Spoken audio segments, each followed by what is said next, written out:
panel, al igual que en los paneles anteriores, primero vamos a escuchar a todos los ponentes y después vamos a dar lugar a las preguntas. Así que si tienen algún comentario o pregunta, la pueden anotar en el chat y las leemos al final o habilitan su micrófono y pueden preguntar. También recuerden, lo anunciaron varias veces en el chat, pero por las dudas, no está de más recordar que tienen que completar el formulario de asistencia para después poder tener la certificación correspondiente. Bien, pasamos al primer expositor, Facundo Núñez. Su trabajo se titula El pueblo persa como otra edad, perspectivas griegas y romanas. Muchas gracias, Caro, por la presentación. Quería agradecer también a la profesora Alejandra Liñán por la introducción genial que hizo a la obra de Pseudo Calístenes, que yo también voy a estar trabajando de una manera un poco distinta, más interdisciplinaria, si se quiere. Y también agradecer a esta misma profesora, la profesora Alejandra, por el apoyo que me va a estar dando proyectando o pasando mi presentación. Así que voy a esperar unos segunditos a que eso empiece. Mientras tanto, les puedo ir comentando, como le dijo la profesora Carolina, yo soy estudiante de filosofía, trabajo más lo que tiene que ver con la filosofía contemporánea y la construcción cultural del otro, digamos. Me baso mucho en trabajos de Judith Butler, por ejemplo, así que acá van a encontrar como una amalgama un poco extraña quizás de textos, fuentes y cuestiones, pero que la idea es poder conducirlos y conectarlos de una manera que se entienda hacia dónde pretendemos llegar, ¿no es cierto? Así que, bueno, eso. Están advertidos de que por ahí puede parecer un poco extraño el trabajo.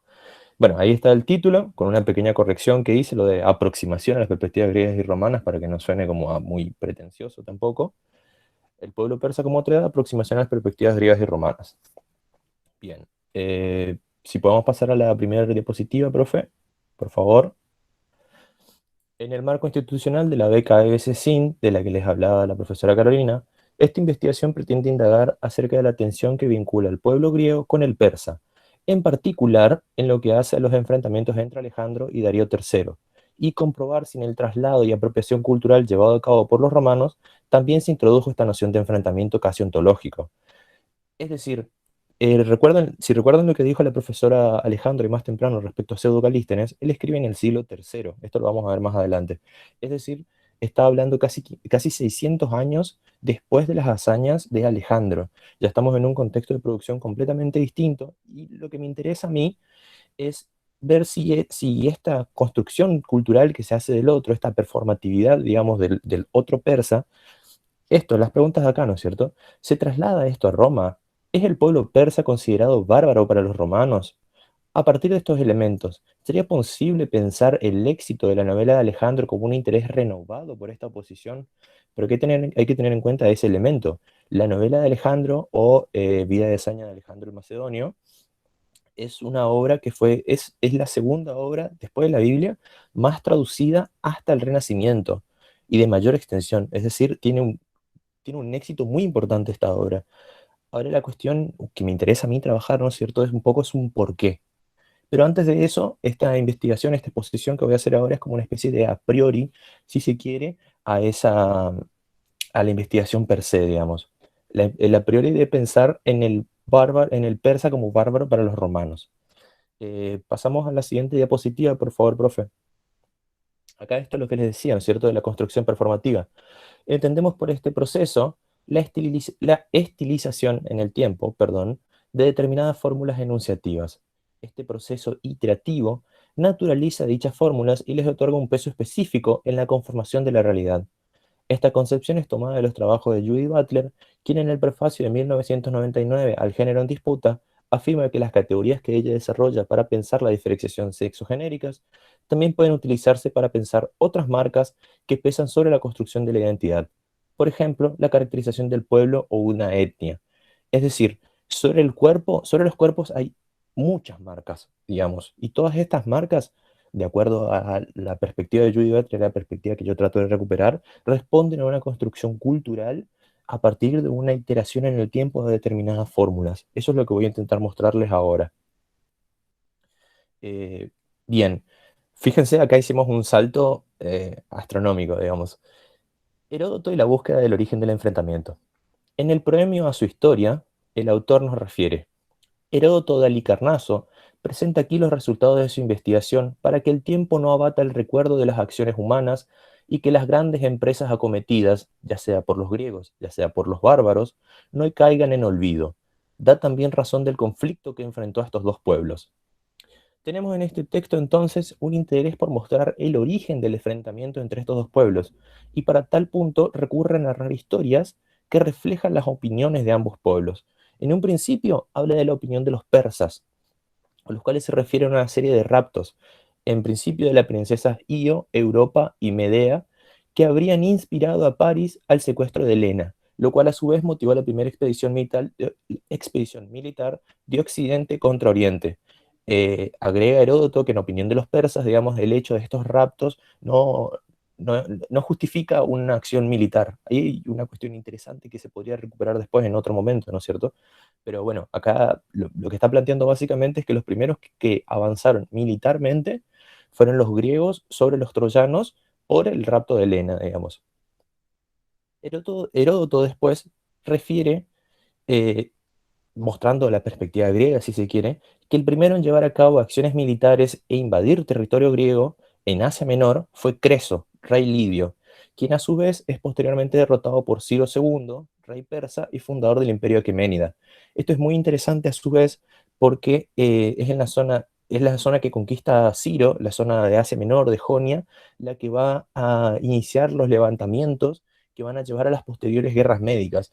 Es decir, vemos cómo todo se empieza a conectar acá en este trasfondo histórico, ¿no es cierto? Bien, la construcción del bárbaro persa. Edith Hall, en su obra Inventando a los bárbaros, nos presenta una perspectiva de análisis diferente a la de Heródoto. Mientras que éste nos narra en los últimos libros de su historia, sobre todo, algunas de las batallas decisivas en el contexto de las guerras médicas, Hall nos presenta la construcción de la autoridad persa desde el arte, particularmente desde las tragedias. El tema de la oposición entre un grupo civilizado de griegos y la barbarie persa se profundiza a partir de las fuentes políticas. Grecia da paso a la democracia y las tiranías pasan a ser consideradas formas de gobierno afines al imperio persa. Esto es lo que vemos constantemente, sobre todo en fuentes modernas que tratan de recrear el pensamiento griego, ¿no es cierto? El griego como el que tiene todos los valores de la libertad y el persa como el déspota constantemente. El triunfo en la batalla de Maratón no solo fue el triunfo sobre el enemigo persa, sino también sobre la tiranía. El bárbaro, y acá incluye una cita del texto que les mencionaba previamente, el bárbaro, en el sentido más completo de la palabra, el enemigo despótico, el adversario de los helenos libres de todas partes, había sido creado entonces, nos dice Hall. La respuesta al avance la respuesta al avance de los persas, disculpen, justo apareció una pregunta ahí y me distraje. La respuesta al avance de los persas fue la creación de la Liga de Delos, la cual reunía a diferentes grupos panhelénicos bajo la guía de Atenas. Esto provocó una serie de intervenciones políticas por parte de Atenas en las otras ciudades-estado pertenecientes a la Liga, imponiendo la democracia como forma de gobierno, además de una proliferación en los discursos panhelénicos, donde aparecía frente al modelo griego del otro, definido como un enemigo común, el persa. Todo esto está en la obra de Edith Hall. Pasamos a la siguiente diapositiva, por favor, profesora. Gracias. Las fuentes mencionadas, es decir, Heródoto y Edith Hall, dan testimonio del surgimiento del imperio aqueménida. Acá empieza a surgir un pequeño problema que después también me parece que sería merecedor de un trabajo en mayor profundidad, que es que la categoría de persa incluye toda una serie de diferentes imperios que se fueron sucediendo, digamos, y que después vamos a ir viendo los diferentes que van apareciendo. En primera medida tenemos el imperio aqueménida, ¿no es cierto? Que es en donde está, por ejemplo, Ciro II, Darío III, Jerjes, todas estas grandes figuras. El imperio aqueménida, les decía, y sus intentos de avance sobre Grecia. Como hemos mencionado, se conforma la Liga de Delos como una coalición militar bajo el liderazgo ateniense con el objetivo de asistir ante posibles nuevas incursiones persas. Los conflictos internos pronto se hicieron presentes en el mundo griego y se agravaron debido a la influencia extranjera del imperio persa. Acá, por ejemplo, tenemos el apoyo del imperio persa en la batalla del Peloponeso, en la guerra del Peloponeso, donde ellos primero apoyaban a los atenienses, después a los espartanos, lo cual condujo a diferentes guerras y modificaciones del panorama político a lo largo del siglo IV a.C. Esta situación llevó al debilitamiento progresivo de Atenas, que poco a poco vio su preeminencia política y militar decrecida.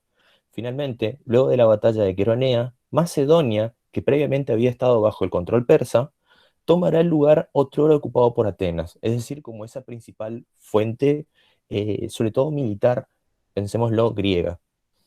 Se conformará la Liga de Corinto bajo el liderazgo del Imperio Macedonio y el encargado de llevar a cabo el avance militar sobre el Imperio Aquemenida será Filipo II, pero cuya responsabilidad cae en su hijo Alejandro cuando Filipo es asesinado. Pasemos, ahí está. Ahora en lo que hace al fin del Imperio Aquemenida, todo esto son varios años de historia, muchas batallas, está todo muy resumido, digamos, pero pido disculpas por eso, pero es el único modo que tenía de poder concentrar todo esto en 15 minutos, ¿no es cierto? Una vez que Alejandro Magno ocupa el puesto de su padre, se propone, en primer lugar, consolidar su poder político y militar, subyugando los focos de rebeldía presentes en el territorio de la Hélade, que empezaron como a surgir una vez que Filipo muere. Asegurada su posición al interior del territorio, cruza el Helesponto y libera las ciudades griegas del territorio de Asia Menor. A partir de allí, prosiguió su marcha hacia el sur, hasta Egipto, donde es coronado faraón y funda Alejandría. Desde Egipto, una vez que se aseguró que no hubiesen focos de resistencia persa a sus espaldas, inició su avance hacia Oriente. En la batalla de Gaugamela, en el 331 a.C., luego de ser derrotado nuevamente por Alejandro, Darío III huye para luego ser capturado y asesinado por sus propios nobles. Alejandro va a sufrir mucho por esta situación, digamos. Esto es algo que está bastante atestiguado en muchos relatos. Pasamos a la siguiente, por favor, profe. Bien. Pseudo-Calístenes compone su obra, como mencionó la profesora, en el siglo III después de Cristo, aproximadamente 600 años después de que la campaña de Alejandro llegara a su fin. Su lejanía frente a la historiografía veraz y respetable no está motivada por esa distancia de más de 500 años, sino por su carácter popular, por ese gusto fabuloso, por lo fabuloso y lo mítico, dice García Gual en el prólogo. Este éxito, el éxito de esta obra está atestiguado en la variedad de idiomas a los que fue traducida y en la extensión que alcanzó. Es el texto más traducido después de la Biblia hasta el Renacimiento. Es interesante preguntarse, y es el objetivo del proyecto de beca en el cual se escribe este trabajo, ¿a qué se debe el éxito de esta obra? ¿No eran ya conocidas las hazañas de Alejandro, pues sin duda fueron narradas previamente y con mayor grado de objetividad y rigor? ¿No representa Alejandro el arquetipo del conflicto entre Occidente y Oriente, donde el primero debe imponerse al segundo? Esas son un poco las preguntas que guían esta investigación a un nivel más macro, si se quiere. Siguiente diapositiva, por favor, profe. Facu, Perfecto. Sí, estamos cerca del tiempo. dale, buenísimo. Vamos a pasar el contexto del siglo III, básicamente, un comentario muy breve, está atravesado por lo que es una serie de crisis, de dificultades económicas. A este periodo se lo llamó la crisis del siglo III por mucho tiempo, ahora es una categoría como que está en discusión. Básicamente hay una gran dificultad económica debido a lo grande del territorio, la dificultad para cobrar impuestos y a que había que pagar a los soldados. Entonces ahí se genera toda una serie de dificultades a nivel político y económico, digamos, y que marcan este contexto. Y además tenemos la presencia de los bárbaros en el norte y del imperio sasánida, la nueva iteración del imperio persa, en el este. Pasemos a la siguiente, por favor, profe. Rolf Michael Schneider, en un artículo publicado en el segundo volumen de La idea de Irán, aborda una situación compleja. ¿Cómo eran vistos los persas por los romanos? Ya hemos mencionado previamente la construcción del bárbaro persa desde la perspectiva griega, pero para Roma es una situación distinta. La cultura romana estaba profundamente vinculada a culturas no romanas. Las victorias sobre esto legitimaban el poder imperial. Roma se propuso dominar el mundo, puso bajo su órbita diferentes culturas y se comunicó con personas de más allá del Orbis Romanus. Un imperio de este estilo solo podía sobrevivir sobre la base de un discurso de tolerancia cultural y utilizando símbolos capaces de ser adoptados, que esto es lo que más adelante vamos a ver con unas pequeñas representaciones iconográficas. Pasemos a la siguiente, por favor, profe, así vamos avanzando un poquito más. Es importante recordar en este punto que el Imperio Romano, sobre todo a partir del mandato de Augusto y de la redacción de la Eneida de Virgilio, se considera heredero de Eneas, el héroe troyano, ciudad esta que se encuentra en el origen de los conflictos entre Occidente y Oriente, recuerdo el relato que hemos recuperado de Heródoto, los que mencionábamos de las fuentes persas. El pueblo romano se sentirá identificado con la leyenda troyana y con su mitología, en la cual destaca la figura de Ganímedes, pastor hijo del rey Tros. El copero de los dioses aparece pronto en la iconografía romana como el arquetipo del bello oriental. Y frente a esta figura del bello oriental tenemos esta otra contraparte, el esclavo, el prisionero de guerra, porque después de todo, pese a su pasado vinculado con Oriente, Roma tenía el destino impuesto de conquistar el mundo entero. Pasemos ahora a unas pequeñas imágenes muy, muy rápidas. Ahí vemos en la coraza del Augusto de Prima Porta, vemos a la derecha, vemos a una figura caracterizada con un atuendo oriental, si se quiere, entregando un estandarte a un funcionario romano, digamos, a un militar romano. Ahí esa es como la representación más buena, la mejor representación que se tiene de un parto. Un parto es otro habitante de la zona de Persia, otra interacción posible que fue muy importante antes de que asuma el control de la zona el Imperio Sasánida. El Imperio Sasánida aparece sobre todo cerca del siglo III, el Imperio Parto antes, luego de la Aqueménida. Siguiente, por favor. Bien, acá tenemos un detalle del relieve presente a la derecha de la entrada oeste del Ara Pacis Augusta, de acuerdo a la interpretación de Schneider, detrás de la figura de Eneas, que es esta figura central que vemos allí representada, podemos ver los restos de quien podría haber sido su hijo, Ascanio o Iulo, en vestimentas orientales. Vamos a saltearnos la siguiente y me gustaría ir directo a la siguiente también, por favor. Esa es la que me gustaría cerrar. Ese es el Gran Camafeo de Francia. En la parte superior podemos ver un personaje flotando con vestimenta oriental, presumiblemente ascanio, y que lleva en sus manos una esfera celestial, y en sus espaldas está Divus Augustus. En la parte inferior de la imagen vemos diferentes representaciones de los diferentes pueblos, principalmente bárbaros, enemigos del imperio. En el centro hay toda una serie de tratados sobre quiénes están representados en el centro, es una cuestión muy compleja, pero sobre todo me gustaría que el foco quede en el oriental que flota, fíjense sobre todo en las vestimentas que está llevando, fíjense que lleva mangas largas, a diferente del resto, y en la figura que lleva en su espalda, esa figura muy solemne, digamos, de Augusto, del primer emperador. Sobre todo me gustaba que nos quedemos con esta imagen, ¿no es cierto? Fíjense la importancia que tiene el oriental en esta representación, en este camafeo. Finalmente, a la siguiente, por favor, profe. Y con esto cerramos. A manera de conclusión, la perspectiva de la presente exposición era aclarar algunos de los a priori que guían el proyecto de beca en el cual se encuentra contenida. Hay menos respuestas que preguntas, pero eso considero que es parte del trabajo de investigación y más aún en sus etapas iniciales. Se podría afirmar, en base a lo visto, que los romanos no mantenían con los persas, categoría compleja por todo esto que habíamos hablado, el mismo tipo de relaciones que los griegos, no obstante lo cual sí tenían un interés en la conquista de esos territorios, no por una suerte de oposición cultural o histórica, sino porque formaba parte del destino romano el hacerse con el control tanto de Oriente como de Occidente. Constantemente estaban en guerras en sus fronteras pero nunca llegaban como a un avance decisivo sobre las mismas, ni tampoco por parte de los persas del otro lado. Era como una tensión constante la que había en esa frontera. También es interesante pensar, y esto es como una especie de conclusión provisoria, si se quiere, que en Oriente como una fuente de bellezas exóticas y de paisajes exóticos, lo cual podría, por fuera de la hipótesis de trabajo que quería esta investigación, ayudarnos a entender el éxito de la novela de Alejandro.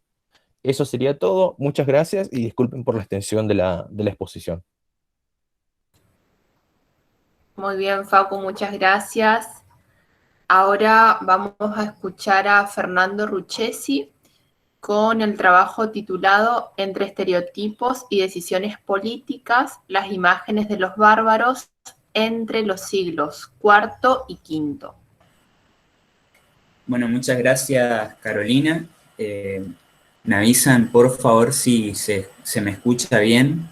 O sea, alguna... Bien, perfecto. Bueno, Yo voy a tratar de ir bastante rápido con este trabajo, que lo recorté bastante. Acá cuando yo estoy hablando de los bárbaros, me voy a referir a los bárbaros que nosotros conocemos comúnmente como germanos.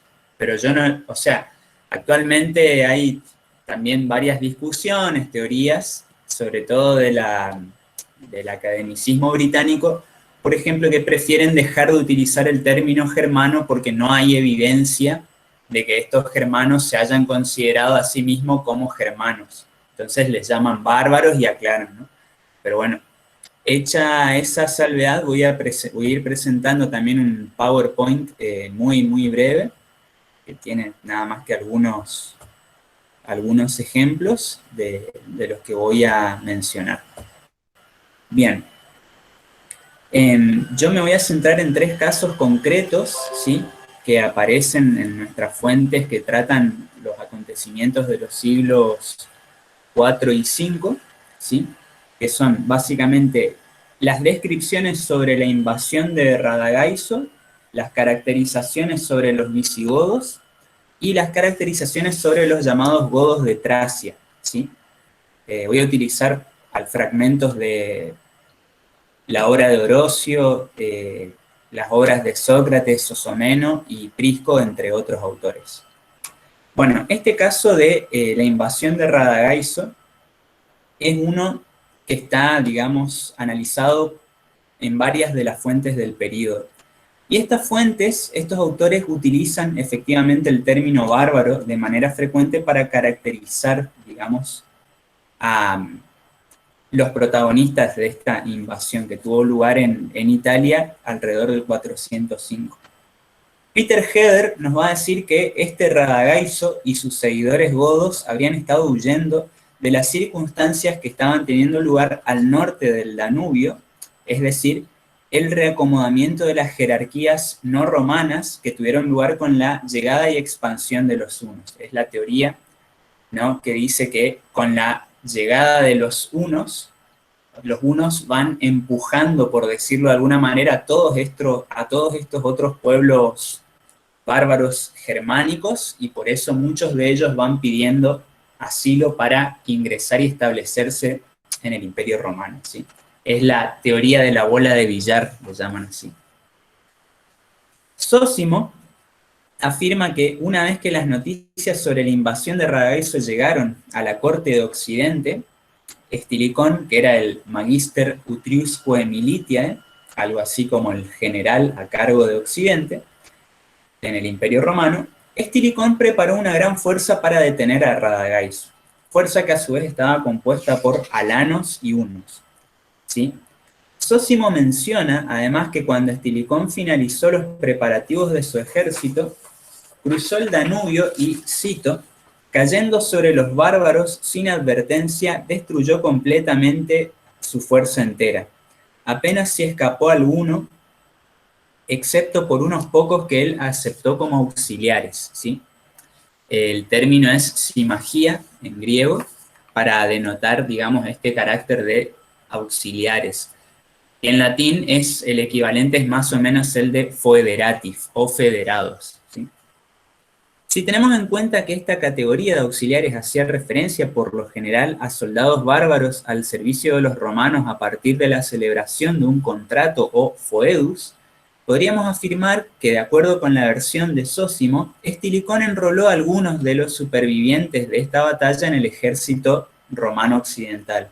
Es probable que estos supervivientes hayan formado parte de los guerreros de élite del jefe godo. Lo cierto es que el pasaje en cuestión, al mencionar que estos godos fueron reclutados, emplea el término auxiliar, lo cual significa en cierta medida que estos bárbaros pasaron a formar parte de la institucionalidad del Imperio Romano al constituir una sección del ejército. Así, se podría argumentar que en la concepción de Zósimo, estos efectivos dejaron de ser bárbaros. Si son enrolados, dejan de ser bárbaros.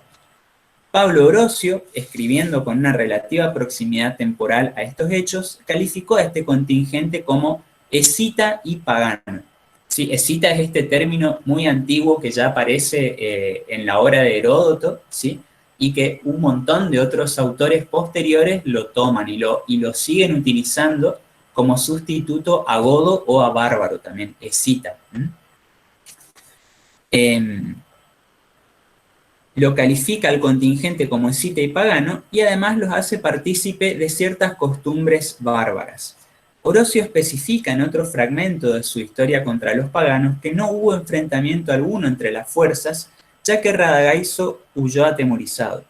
La narración continúa explicando que los seguidores de Radagaiso fueron capturados y vendidos como esclavos por las fuerzas de Estiricón a un precio muy bajo debido a que eran demasiados. Pese a todo esto, los pasajes de Orosio no caracterizaron a Radagaiso, al líder, sería como un bárbaro. Finalmente tenemos otro documento que es la Crónica Gálica del 452, una crónica anónima, en el que también hay un par de entradas dedicadas a este acontecimiento. En una de ellas leemos: una salvaje tempestad de movimientos bárbaros yacía sobre Italia, ya que Radagaiso, el rey de los godos que va a devastar Italia, atravesó la frontera. Acá, Radagaiso y sus seguidores formaban parte de este gran movimiento de bárbaros, ¿sí? Este Barbarici Motus. Los dos registros siguientes de la misma crónica repiten algunas de las características del contingente de este líder que ya habían sido mencionadas por los textos de Zósimo y de Orosio. Es decir, que eran escitas, eran arrianos y fueron detenidos por el general Estiricón gracias a la ayuda de los hunos. Esta crónica no emplea el calificativo bárbaro para describir al líder del contingente. Más bien contextualiza la invasión en un gran movimiento de migraciones que terminó afectando a estas comunidades. De esta manera, se puede inferir que el cronista anónimo habría empleado el término bárbaro para explicar que los godos de Radagaiso formaban parte de pueblos extranjeros, antes que retratarlos como bárbaros por sus costumbres, que se encontraban llevando adelante una migración, quizás relacionando este evento con el cruce del río Rin por parte de los suevos, vándalos y alanos, que tuvo lugar alrededor de la misma época, que es casi contemporánea. Por otro lado, otra interpretación posible de este pasaje estaría relacionada con la aplicación del término bárbaro para designar a los miembros del contingente de Radagaiso. En relación con esta segunda posibilidad, lo curioso es que el autor no llama bárbaros a los otros pueblos que menciona, como los hunos, probablemente debido a que se encontraban prestando servicio en el ejército romano o bien apoyando a Estiricón. Bien, voy a ir con los ejemplos de los visigodos ahora.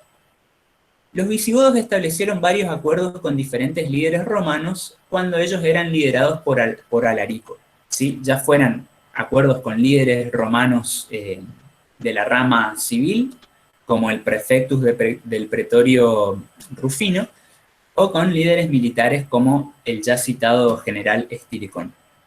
En el caso del acuerdo con Rufino, es un acuerdo que se dio a partir de los contactos que Alarico tuvo con Estiricón después de las derrotas que los godos sufrieron en Verona en 402.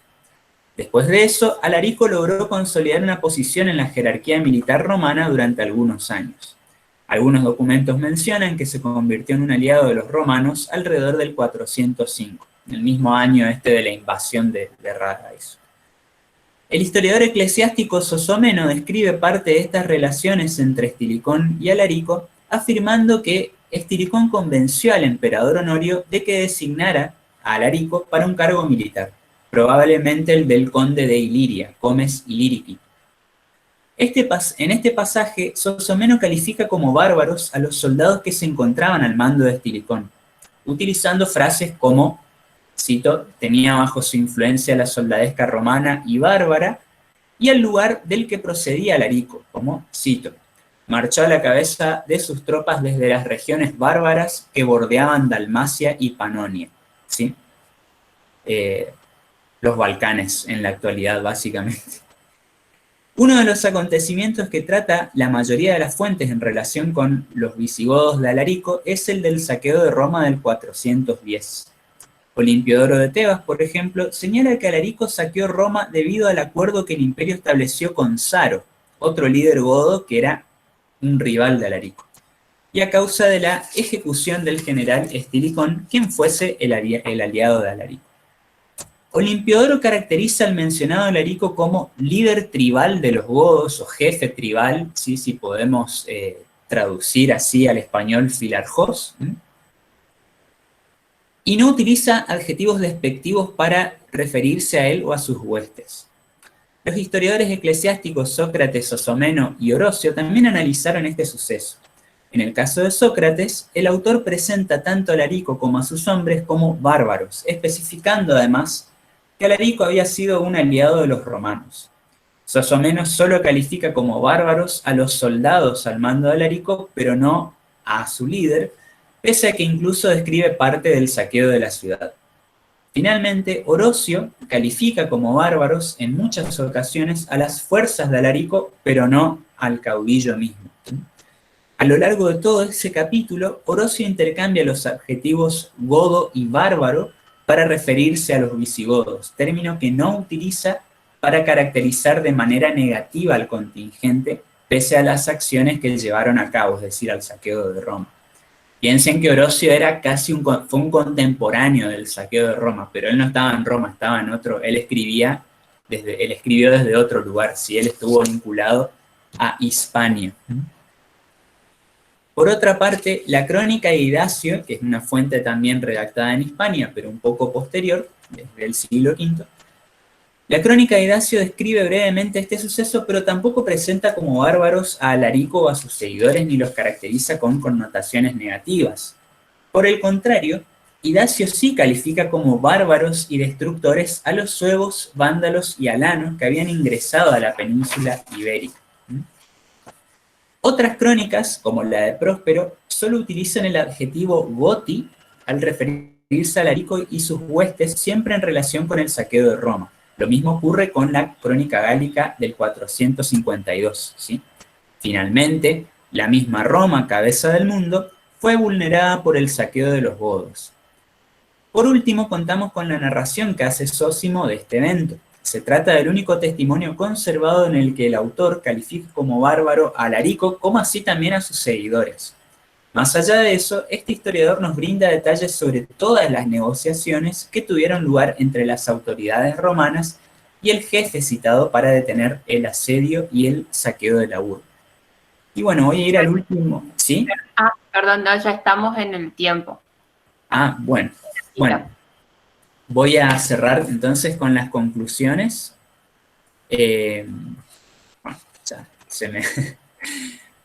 Bueno, los últimos dos ejemplos eran sobre los godos de Tracia, pero eran muy cortos y eran similares a los anteriores. Un autor, Malco de Filadelfia, por ejemplo, califica a otro líder godo, ostrogodo posterior, como Teodorico Estrabón, lo califica como el líder de los bárbaros y los llama bárbaros a sus seguidores, pero no a él, no de manera despectiva.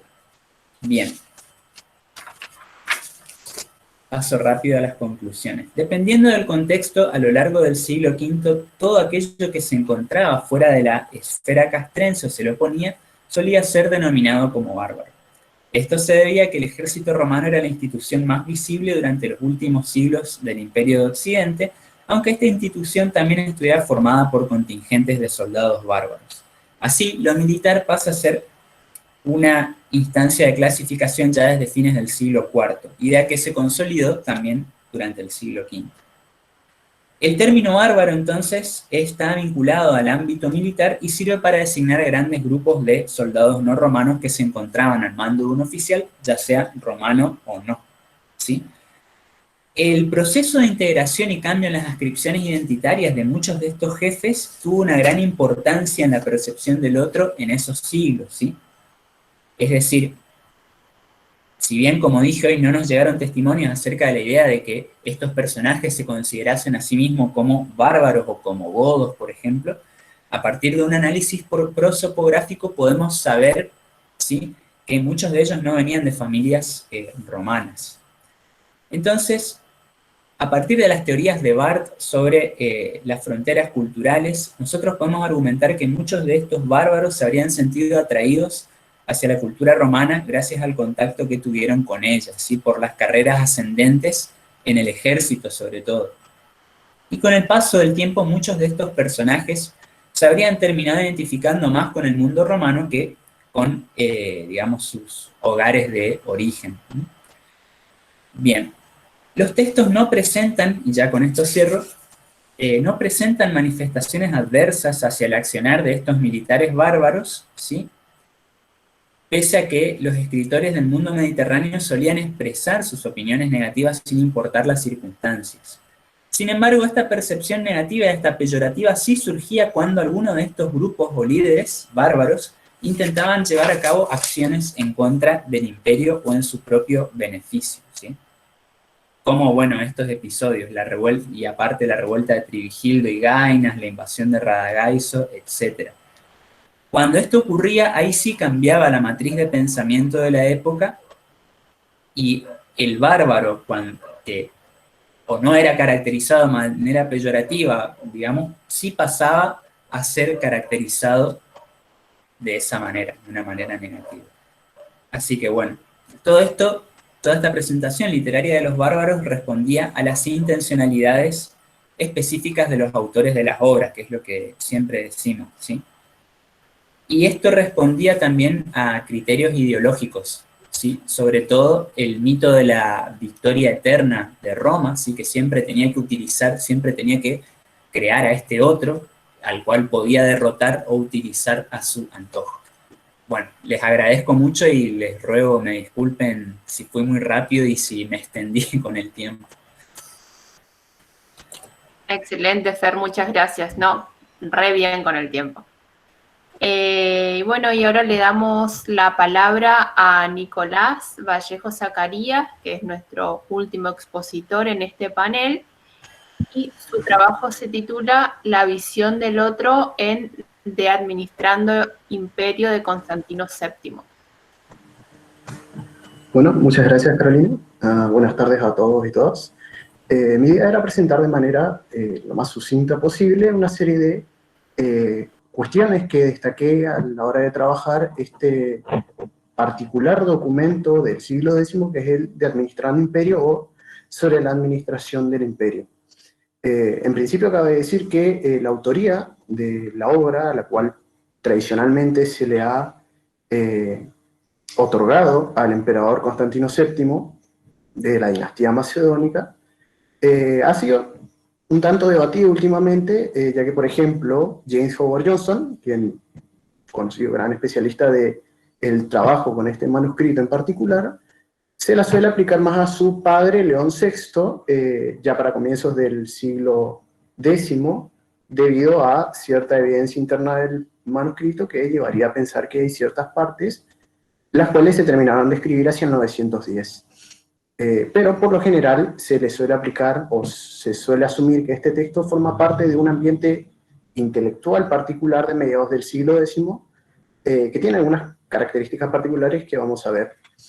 En principio, una de las particularidades de este texto que se asume como propósito del texto una especie de tratado o de manual sobre política extranjera en el cual se describían pueblos y ciudades extranjeras o ajenas al imperio bizantino, sobre todo para saber cómo lidiar con estos pueblos, cómo manejarlos, ya sea en beneficio del imperio o en los momentos en los que el imperio trababa lucha o un conflicto con ellos, cómo poder usarlos a su ventaja.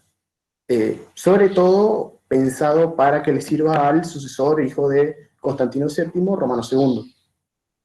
En este sentido, el texto, al decir de Anthony Caldelis en su obra Ethnography After Antiquity, considera que es un documento particular porque es una de las pocas muestras de un intento de etnografía en el periodo medio bizantino. Si bien dentro del imperio bizantino circulaban modelos tardoantiguos de historias en las que se encontraban discusiones o excursus sobre etnografía de pueblos ajenos al imperio romano, Procopio, Agafias, Teofilacto, Caldelli es de la opinión de que en realidad hay una especie de declive de este tipo de escrito de subgénero literario sobre el otro, sobre los pueblos ajenos al imperio, en principio, y lo cual también se aplica a este manuscrito en particular, porque no era el objetivo de muchas de las historias que se escribían durante el periodo medio bizantino, que eran más bien cronográficas o analísticas, en las cuales no importaba tanto la descripción de los otros pueblos, sino más bien la descripción de los hechos importantes, militares o políticos, del imperio bizantino. Sin embargo, este texto es particular ya que toma como un punto importante la descripción de estos pueblos, que sin embargo no llegan, o en la opinión de Galdelis, no llegan a ser una verdadera etnografía, porque no trata tanto de la descripción, sino de su posición en relación al imperio bizantino y de sus relaciones con los demás pueblos.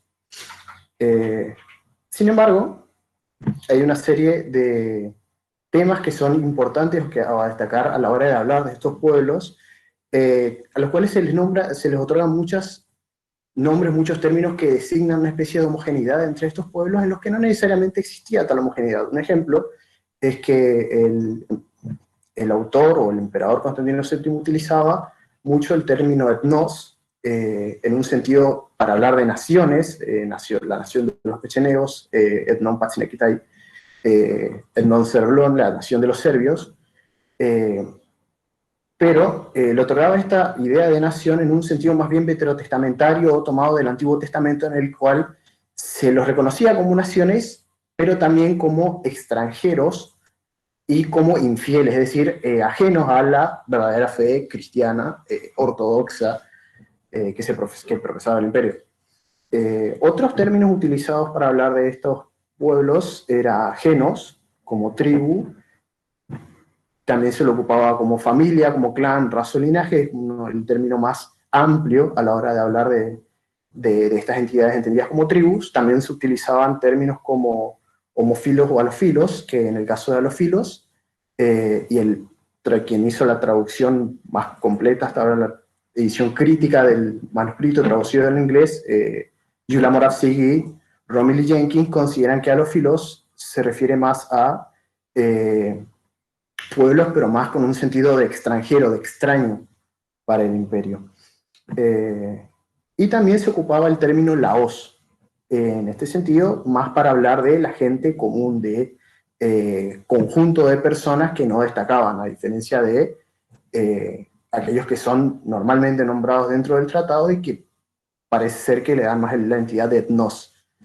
En este sentido, hay una serie de rasgos que estos pueblos ajenos o étnicos pasan a tener de manera destacada en el tratado, que son más bien peyorativos en general, de manera similar a cómo se venía tratando los barbarios en el Imperio Romano, pero con ciertas diferencias o con ciertos matices en muchos casos. Algunos ejemplos, por ejemplo, entre los capítulos 1 a 8, donde se habla mucho de los pechenegos, ya que los pechenegos, pueblo túrquico se dice que venía del Asia Menor y que habitaba lo que es la actual Ucrania y sur de Rusia, al norte del Mar Negro, eran importantes para la estrategia del imperio en función de que ellos controlaban lo que se llamaban las puertas caspias, por donde ingresaban muchos de los pueblos con los cuales, por lo general, el imperio tenía que enfrentarse tarde o temprano. Pero en este sentido, a los pechenegos, al igual que el resto de los pueblos del norte, sean rus, sean turcos, a los cuales también se denominan magiares, se le otorga esta idea de que eran insaciables en su codicia por objetos raros. Usa el término aplestoi para hablar de la incapacidad de saciar su deseo por objetos raros, y destaca también en otro capítulo, el capítulo 13, que estos pueblos tendían a pedir sin cesar dineros y regalos imperiales, estas basílicas doreas, en principio, y algunos autores piensan que es una cuestión de prestigio obtener estos objetos finamente manufacturados que el imperio producía. En ese sentido, se los toma como un aspecto negativo, ya que eran agudamente codiciosos, oxeis epiphymetai, y no eran incesantes en sus pedidos de estos regalos, ante lo cual Constantino VII daba la recomendación de enfrentarlos con una serie de recomendaciones para rechazar estos pedidos con plausibles discursos, logon Plizanon, y prudentes e inteligentes excusas, kai, frónimo, kai, sineton, apologión. Es decir, se buscaba que no rechazar directamente estos pedidos o de manera frontal, ya que por lo general estos pueblos eran importantes dentro de el esquema militar o el esquema diplomático del imperio, pero sí generar una serie de ficciones para poder aplazar o para poder explicar a estos pueblos, en general tenidos por salvajes, por qué no se podían entregar objetos tales como las diademas imperiales, los ropajes del emperador o el fuego griego, que era particularmente importante como una especie de secreto de Estado para el imperio dentro de su esquema militar. Siguiendo, hay una suerte de generalización de algunos de estos grupos, o de homogeneización, de agrupar varios de estos grupos, de estos genos, de estos etnos, dentro de estereotipos típicos que no parecían explicar una diferenciación entre estos pueblos. Un ejemplo clásico, en el capítulo 25, en el que habla de la Hispania romana, la antigua Hispania romana, habla de godos, visigodos, gépidas y vándalos, y refiere que difieren uno de otro entre estos pueblos solo en nombre y en nada más, y hablan una y la misma lengua, y todos son de la mala creencia o de la descreencia, cacopistias de Arrio, es decir, eran arrianos, considerada herejía dentro del esquema del cristianismo ortodoxo bizantino de esa época. En los cuales habla de diversos grupos como si fuera un etnónimo diferente, godos, visios, gépidas y vándalos, pero los agrupa dentro de una serie de estereotipos que parecerían ser comunes a todos ellos. Hay mucho de información anticuaria, información histórica dentro de este tratado, que por lo general los autores asumen que es errónea, y que toma de ciertos errores ya heredados de sus propias fuentes. Los autores de Administrando Imperio usan mucho la crónica de Teófanes y otras fuentes históricas que le han legado y que ya venían con ciertos errores de interpretación a la hora de hablar de estos pueblos. También a la hora de hablar en un marco de conflictos militares con otros pueblos, particularmente para el caso de lo que son los eslavos y los sarracenos, cuando estos pueblos eran victoriosos o conseguían victorias importantes contra el imperio, dentro del tratado se los suele atribuir a una especie de estratagema o de truco usado por estos pueblos para engañar o para vencer a los romanos. En este caso, en el capítulo 30, en el que habla de cómo los eslavos toman la antigua provincia de Dalmacia, específicamente a través de la toma de la ciudad de Salona, le atribuyen a un truco en el cual los eslavos toman la vestimenta y las armas romanas y también sus caballos, e ingresan en la ciudad haciéndose pasar por un contingente romano que volvía de una expedición.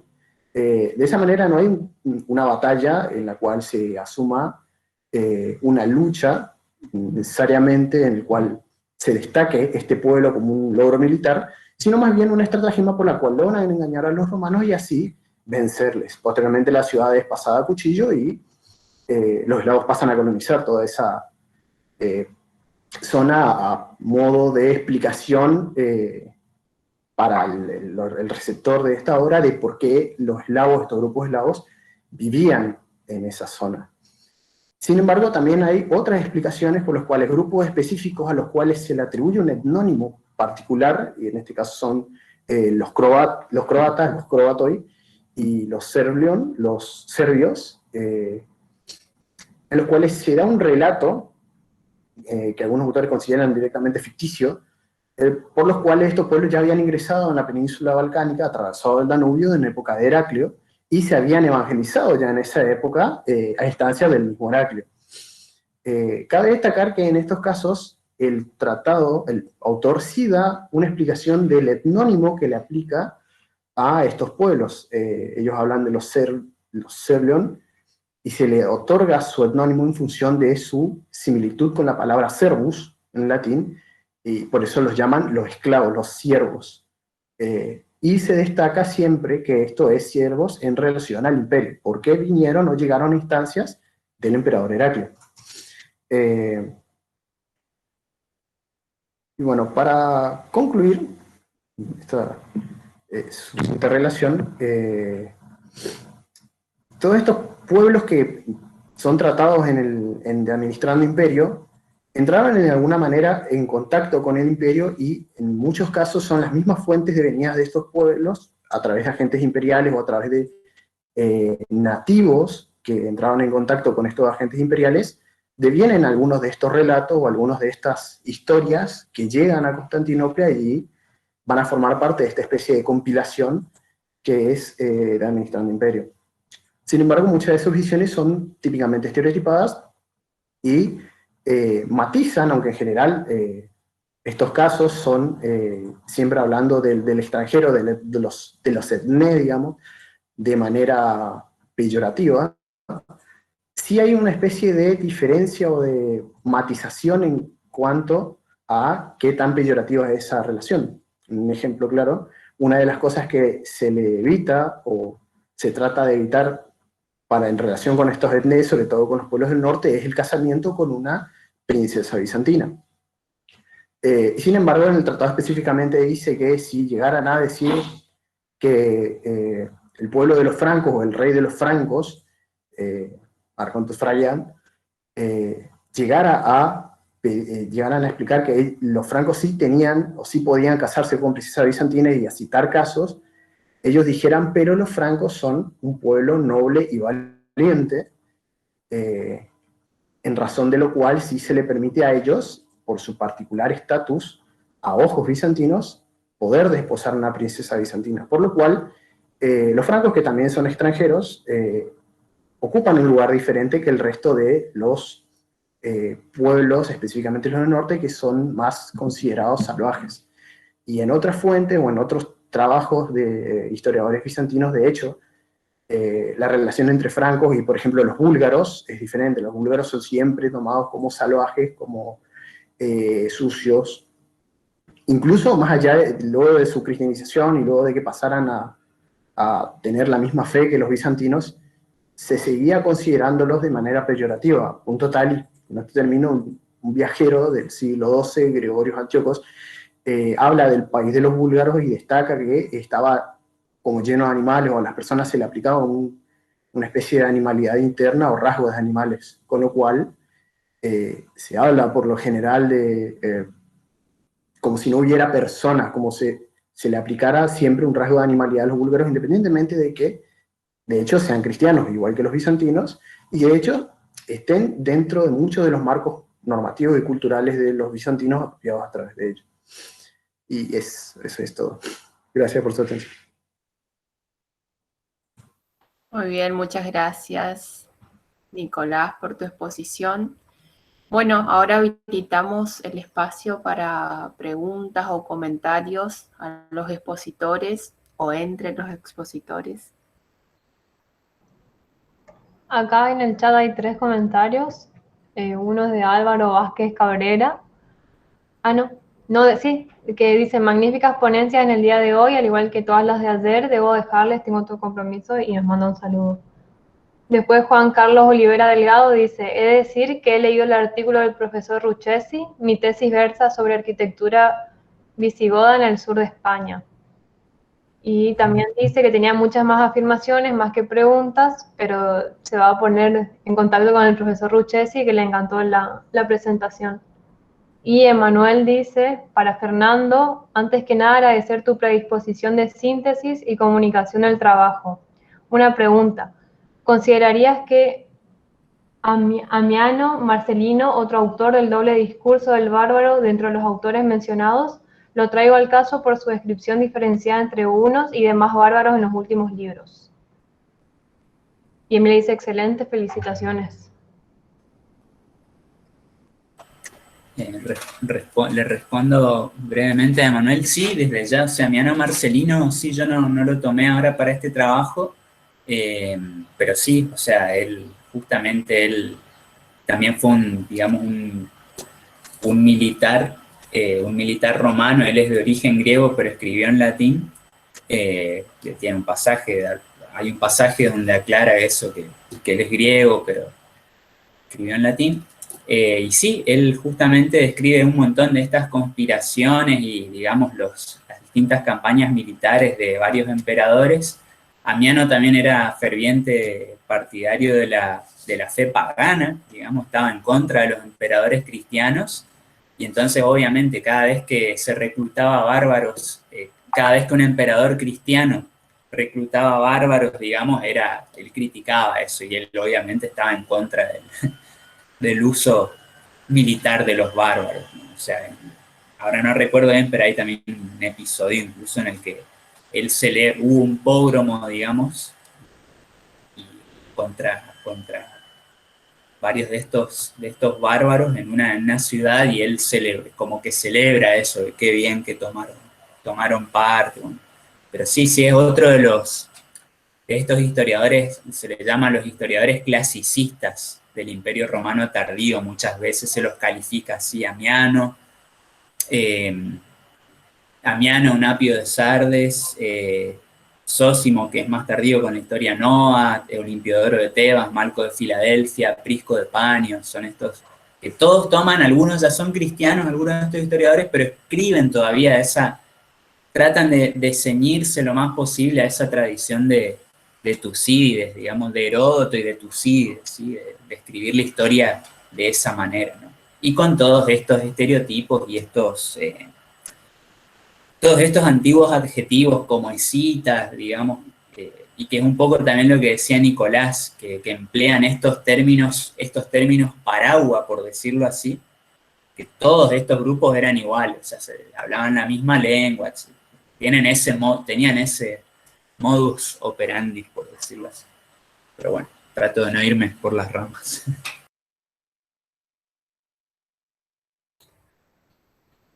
Muy bien, ¿alguien más? ¿Algún comentario? Por ahí creo que Juan Carlos era que había dicho que tenía algunos comentarios para hacer, aunque los iba a continuar por mail, pero si querés habilitar tu micrófono o hacer algún comentario por el chat, todavía tenemos un poquito de tiempo.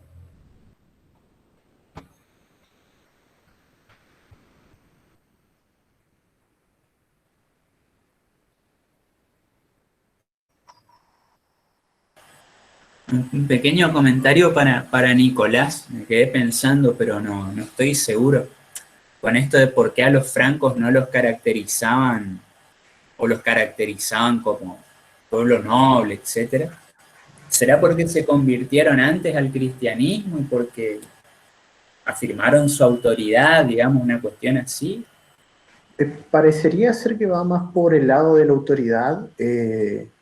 Los autores, particularmente Galdelis y Feldman, destacan que parecía ser más una medida o una especie de estrategia política, porque siempre se toma mucho la cuestión del linaje y trataban de emparentar mucho a las princesas bizantinas, las llevaban a casar con Carlomagno particularmente, que eran una especie de figura lo suficientemente prestigiosa como para atarse o ponerse en relación con las familias imperiales bizantinas. Muchas de estas relaciones parecen ser más bien políticas. Aparte un comentario, ya que salió la cuestión de lo de cita, una cuestión que a mí me llamó la atención y que me gustaría poder avanzar más sobre esa cuestión es el poco uso de la palabra, del término bárbaro, cualquiera de sus formas, que hace Constantino VII o los autores del tratado, pero que sin embargo utilizan el término escita de una manera paralela. Por ejemplo, estos pueblos del norte que son en relación que podrían ser los más bárbaros, se los denomina a todos en general como escita, y también se los agrupa en general, por más que algunos sean ros, o rus, o que otros sean pechenegos, o que otros sean túrquicos, y a los cuales se le da una entidad diferente a cada uno, siguen siendo todos escitas, en definitiva.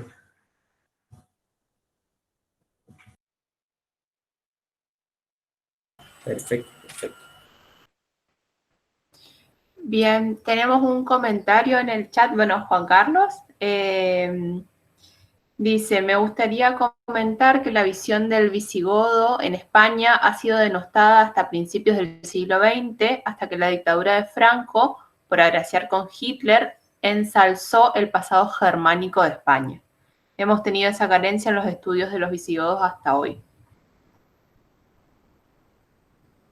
Sí, esto es algo que bueno, pasó obviamente en torno a la Segunda Guerra Mundial, ese contexto, y por eso muchos de estos bárbaros después de la Segunda Guerra Mundial dejan de ser estudiados porque quedaron con esa con esa marca negra de que fueron utilizados como propaganda y para la legitimidad de las campañas militares de Hitler, por ejemplo. O el reclamo de los antiguos territorios, bueno, en estos territorios habitaron los germanos, vamos a invadir Polonia por eso, o sea, con esa, como que ellos eran los descendientes. Hasta que Rainer Benschus decide retomar en los 60 y escribe una tesis distinta, digamos, ya sobre esto. Pero esto es una cuestión que se sigue utilizando. Ahora salió, por ejemplo, esta serie Bárbaros en Netflix, que tiene, perdón, pero me sale el historiador, tiene un montón de errores y conceptos de épocas posteriores aplicadas a esos germanos. Y también en Alemania hay un movimiento también de ultraderecha que es algo así como, no me acuerdo, los hijos de Arminio, los hijos de Arminio. Entonces hay que tener cuidado porque mucha gente mira la ficción en vez de leer los libros. Mucha gente es como que cree que es real todo lo que pasa ahí, digamos. Y muchas de estas series contratan a historiadores o profesionales del mundo antiguo, de la época medieval, y cuando estos profesionales le dicen, no sabemos esto porque no hay ninguna fuente que hable sobre cómo se organizaban, ahí, ¡puf!, tienen margen para hacer lo que quieren, digamos. Que no, a ver, no estoy criticando, tampoco está mal, uno puede hacer no lo que quiere, pero el problema es que la gente muchas veces toma estas cuestiones y a veces no, o sea, aplican la mirada de hoy a ese pasado, digamos. Pero bueno, este tema da también para discusiones bizantinas. Bueno, y ahí completan los comentarios. Emanuel dice, en jornades, ya se ve esa denominación que menciona Santiago. Y después Juan Carlos, sí, desde Jovellanos, fue un arte malo y feo en España. Hoy día ya le digo que me cuesta hacer mi tesis doctoral porque el pasado visigodo en España no es importante, prevalece el pasado íbero o musulmán, hay más vestigios. Claro. Sí. Pero bueno, son cosas. Bueno, muy bien, estamos con el horario, así que podemos dar por cerrado el panel. Agradecemos mucho a los expositores y a las intervenciones. Y hacemos una pausa cortita de 10 minutos y nos reencontramos a las 16:30 para la conferencia y cierre de las jornadas.